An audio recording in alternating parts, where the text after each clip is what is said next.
My name is Donald Black. I am on the board of Nasspd, and I am the awards chair. I've done that for many years.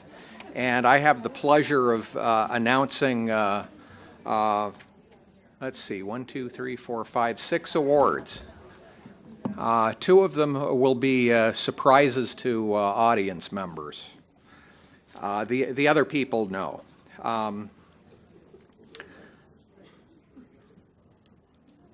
I'm just looking at my notes. So we have, I have 4 award presentations to go through, and then the other 2. I'm grateful to Joel Paris and Shirley Yen for helping me select our awardees, with one exception. So the exception is the Senior Investigator Award, which is selected by the entire NASSPD board. So the award goes to the senior investigator whose work has influenced the field through his or her overall professional and scientific productivity that has increased our understanding of personality and personality disorders. This year's awardee, Nancy Bloom, has made major contributions in the areas of PD assessment and treatment. She would be the first to admit that her career path has been anything but typical, and that her work outside the traditional faculty trajectory has had its advantages but also disadvantages. After raising her 2 daughters, Nancy began her psychiatry career at the University of Iowa as a research assistant. And she helped develop the SIDP, which we've heard about today being used in studies, along with Bruce Full, Mark Zimmerman, and others. Many of you may not have realized, but Mark Zimmerman was with our department back then. She then obtained a master's degree in social work and began her career as a psychotherapist, specializing in the behavioral treatment of people with obsessive-compulsive disorder. And that's when I met her, because we ran a support group that lasted 18 years. She eventually turned her attention to BPD, and thinking outside the box, created the STEPS treatment program in 1995. The evidence-based program is now disseminated worldwide and has been translated into Dutch, German, French, Spanish, Italian, Norwegian, and Japanese. As an aside, Nancy and I have personally collaborated for 30 years, and together have written approximately 50 papers or book chapters together, and we recently had an edited book come out that we put together through Oxford Press on the STEPS program. And she has about 100 papers and book chapters altogether. So Nancy has appointments in psychiatry and the School of Social Work, and has lectured to and regularly supervised psychiatry residents. Nancy deserves our gratitude for persevering in a field where non-traditional pathways are generally not rewarded. Congratulations, Nancy. So come up and get your award, and maybe someone can help with the award. So. Thank you. I am overwhelmed, and I am honored and humbled, and I must give a few thank yous. And of course, to Don Black, without whom STEPS would never have really gotten to where it has today. But also to Bruce Full, who hired me 31 years ago based on the fact that his wife said, she's the one you have to hire, and he said he always listened to his wife. In 1997, John Gunderson invited me to come to Vancouver and be on a symposium to talk about STEPS, and that started the International Journal. And finally, a huge thank you to my husband, with whom I have spent the last 60 years, and he has literally moved mountains to support any idea that I can come up with, some of which perhaps should never have seen the light of day. And thank you to all of you.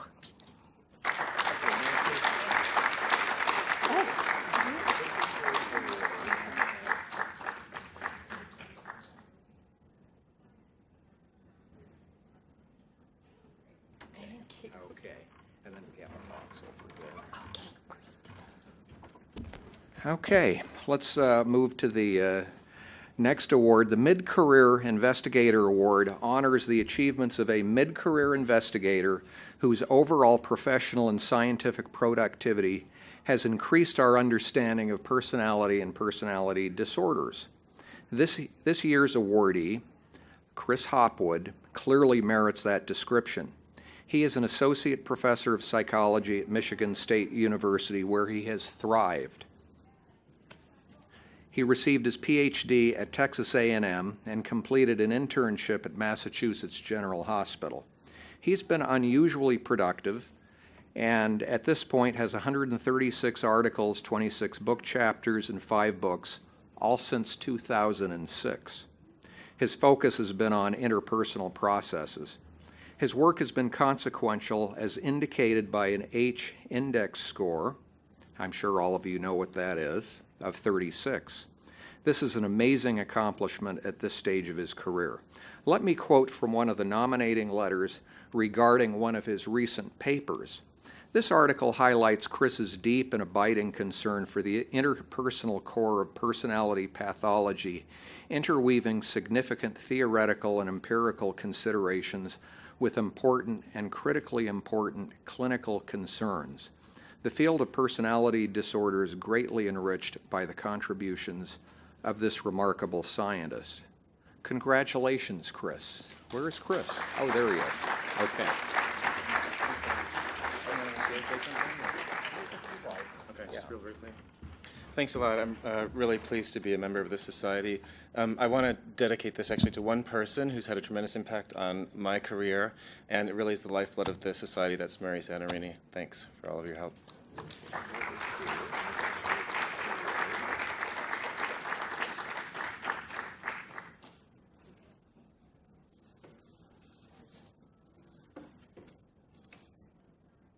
Okay, thanks.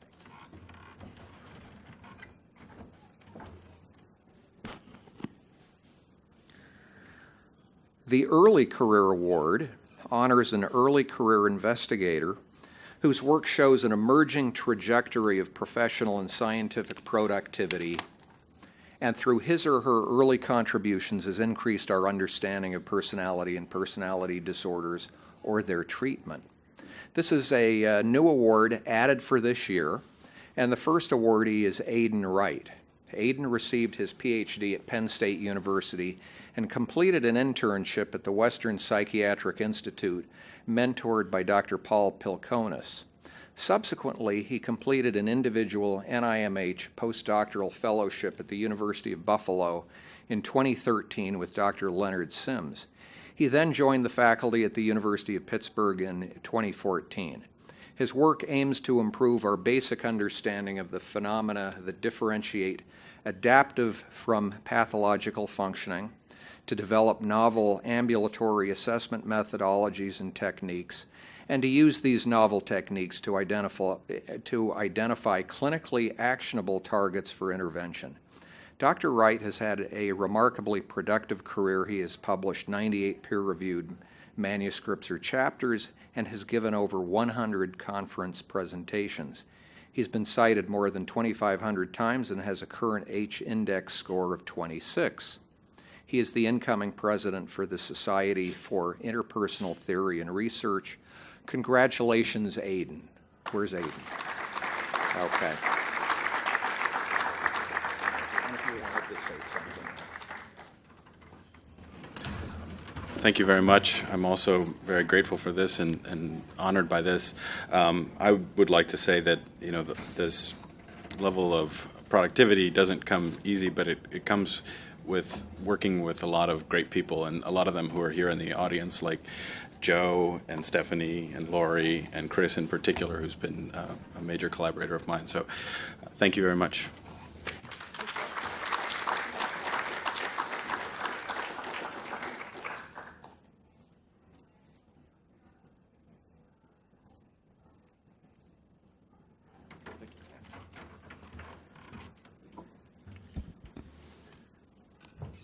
The John Gunderson Young Investigator Award was established to encourage young investigators to pursue research to increase our understanding of personality disorders, and the selection is based on the best paper submitted by a young investigator, generally a trainee.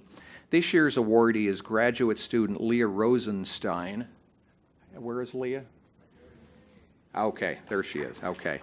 Who was working with Dr. Ken Levy at Penn State University. You might recall that junior investigator awardees receive a cash award, a one-year membership in the NASSPD, and complimentary attendance at our dinner. Leah is the first author of the role of emotion regulation difficulties in the connection between childhood emotional abuse and borderline personality features. Co-authors are Bill Ellison, Emily Walsh, Iwona Chelminsky, Christy Dalrymple, and Mark Zimmerman. The paper presents findings from Dr. Zimmerman's MIDAS project. Leah and her colleagues examine the role of emotion dysregulation as a mediator between childhood abuse and BPD feature severity in a sample of 964 adults presenting for outpatient care. The structural equation model suggested that emotional abuse relates to BPD features, but physical abuse showed a weak indirect relationship with BPD features, and there was no link between sexual abuse and BPD features. Results add specificity to etiologic theories of BPD and suggest that future research and treatment should focus on developing and strengthening emotion regulation strategies in clinical populations with a history of emotional abuse. Congratulations, Leah. Come up and get your award.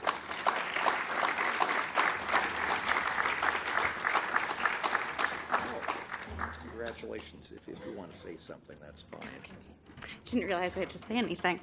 I guess I just want to thank my mentors, Bill Ellison, Ken Levy, and Mark Zimmerman. Without you, this would not have been possible. So thank you.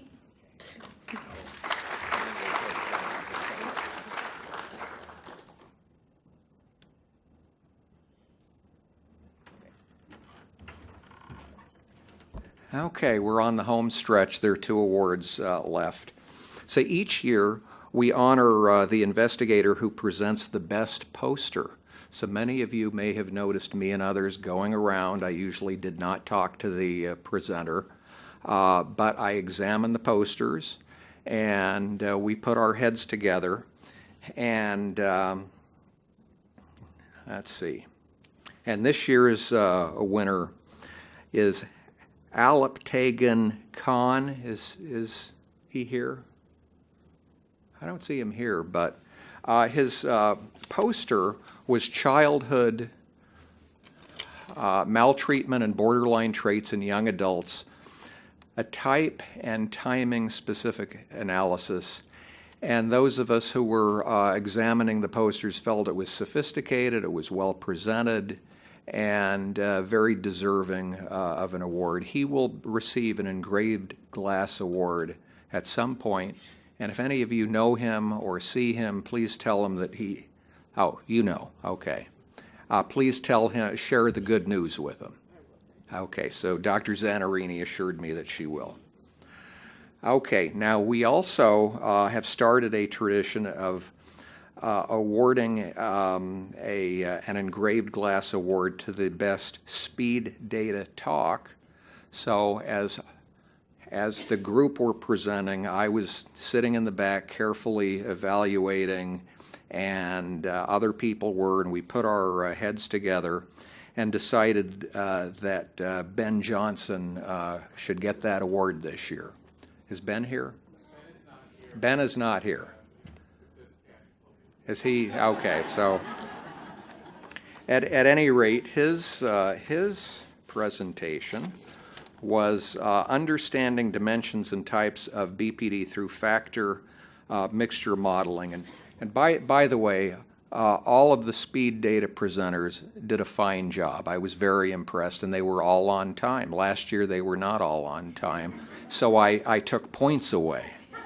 So I wasn't able to do that this year, but when I rate people, I do so on the basis of their poise, their presentation style, how the quality of the slides, the quality of the data, the clarity of the presentation, and finally the usefulness of the data that they're presenting. And all of you did a fine job.